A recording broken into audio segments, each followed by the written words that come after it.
அனைவருக்கும் வணக்கம். நான் ஜெயா.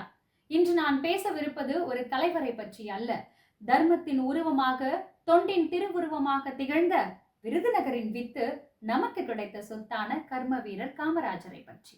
ஆம், விழுந்த ஓலை கூட பாடசாலை ஆகும் என நம்பியவர், இன்றைய கல்வியின் மழை முகிலாய் திகழ்ந்தவர், சாமானியர்களின் தலைவராக விளங்கியவர் கர்ம வீரர் காமராஜர்.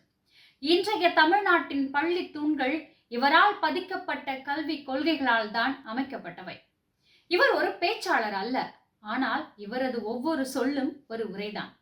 இவர் ஒரு அறிவியல் பட்டதாரி அல்ல, ஆனால் இவரது கொள்கைகள் இன்றைய அரசின் அடித்தளங்கள். கருத்துக்களை நாம் யாரிடம் வேண்டுமானாலும் கேட்கலாம், ஆனால் முடிவுகளை நாம் தான் எடுக்க வேண்டும் என்பதில் உறுதியாக நின்றவர்.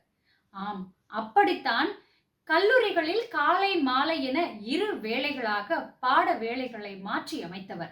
இது மட்டுமா, மாணவர்களிடையே சமத்துவ பண்பை வளர்ப்பதற்காக இலவச பள்ளி சீருடை, பசியின் பிடியில் இருந்து அறிவு விடுபடட்டும் என்பதற்காக மதிய உணவு திட்டம், அறிவை அணுக தடைகள் ஏதும் இல்லை என்ற நம்பிக்கையை வளர்ப்பதற்காக இலவச பாட நூல்கள் என ஒரு தலைமுறையின் சாயலையே மாற்றியவர் கர்ம வீரர் காமராஜர். இது மட்டுமா, இன்னும் எவ்வளவோ சொல்லிக்கொண்டே போகலாம், நேரம்தான் போதவில்லை.